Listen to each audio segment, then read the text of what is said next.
Hello friends, नमस्कार। Welcome to my channel Shanti peace of mind. दोस्तों, आज हम बच्च बारस, वत्स द्वादशी या फिर औग द्वादशी की चर्चा करते हैं। भाद्रपद की कृष्ण पक्ष की द्वादशी को बश बारस कहते हैं। यह व्रत पुत्रवती स्त्रियां पुत्र की मंगल कामना करने के लिए करती हैं।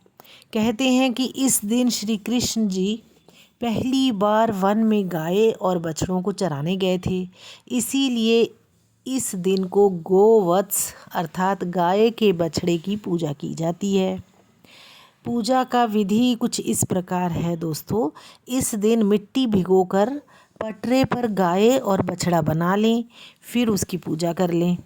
जल, भैंस का दही, भिगाए हुए मोठ, बाजरा, आटे में घी, चीनी देकर गोलियां बनाकर चढ़ा दें।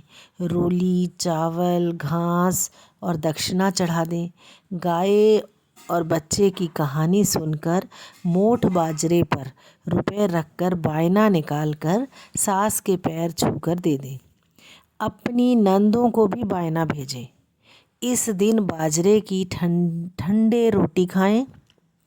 गाय का दूध, दही, चावल, चीनी नहीं खाएं। यह त्यौहार लड़का होने के बाद ही करें। यदि किसी के इस साल में लड़का हो या लड़के का विवाह हो तो इसका उजमन करें। एक सेर मोठ बाजरा पहले दिन भिगो दें। फिर इस दिन एक थाली में उस मोठ बाजरे को 13 जगहों में 2-2 मुट्ठियाँ आटे के बनाकर रख दें और 2-2 मुट्ठी बाजरे की रख दें। फिर एक धोती, ब्लाउज़, रुपए रख कर हाथ फेर कर सासू जी के पैर छूकर दे दो। तालाब पूजने जाएं तब गीत गाएं। वापस आते समय ब्राह्मणी को उसका नेक दे दें। अब दोस्तों, अब इसकी कथा सुनते हैं। एक साहूकार था जिसके 7 बेटे थे। साहूकार ने एक तालाब बनवाया, लेकिन 12 वर्ष तक वह तालाब भरा ही नहीं। साहूकार ने पंडितों से पूछा कि मेरा तालाब क्यों नहीं भरता। तब पंडित जी ने कहा कि बड़े बेटे की बलि या बड़े पोते की बलि चढ़ाने से तालाब भर जाएगा। तब साहूकार ने अपनी बड़ी बहू को पीहर भेज दिया और बड़े पोते की बलि चढ़ा दी। तब घनघोर छटा छाई और तालाब भर गया। तब साहूकार पूजा करने जाने लगा तो लोग भी तालाब की पूजा करने जाने लगे। जाते समय अपनी दासी से बोले, ग्यूला धानुला बना लियो, यानी कि चने मोठ बना लियो। तो साहूकार के गाय के बच्चे का नाम भी ग्यूला धनुला था। तब उस दासी ने गाय के बच्चे को ग्यूला धनुला समझकर पका दिया। तब साहूकारनी ने गाजे बाजे से तालाब पूजा और वहाँ पर साहूकार के बेटे की बहू थी। बाद में कुछ लोगों ने तालाब पूजा और बच्चे कूदने लगे। तब जिस पोते की बलि दी थी वह भी गोबर में लिपटा मिला और बोला, मैं भी तालाब में कूदूंगा। तो ससुर बोला कि मैंने तो पोते की बलि दी थी तब तालाब भरा है, लेकिन हमारी तो लाज गाय माता ने रख ली, जिसने हमारा पोता वापस दे दिया। और घर वापस आकर दासी से पूछा कि गाय का बच्चा कहाँ है। तब दासी बोली कि आप गेउला धानुला को पकाने के लिए कह गए थे।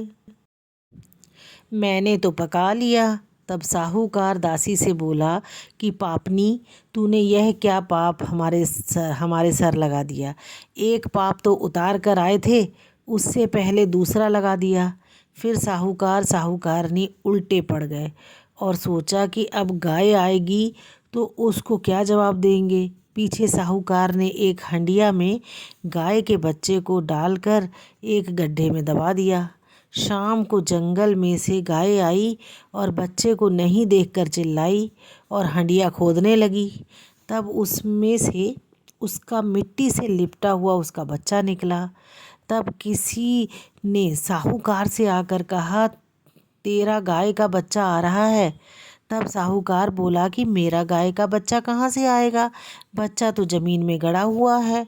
तब सब ने कहा कि चल कर देखो। तो साहूकार ने देखा कि सचमुच ही गाय का दूध चूसता हुआ आ रहा है। तब साहूकार ने ढिंढोरा पिटवा दिया कि सब कोई बेटों की माँ इस दिन ठंडी चीज़ खाएं, गाय बच्चे की पूजा करें व उज्मन करें, तालाब पूजें, पट्टे की पूजा करके बायना निकालें। हे बछबारस माता, जैसे उनको फल दिया वैसा कहने सुनने वाले को भी देना। जय श्री कृष्ण।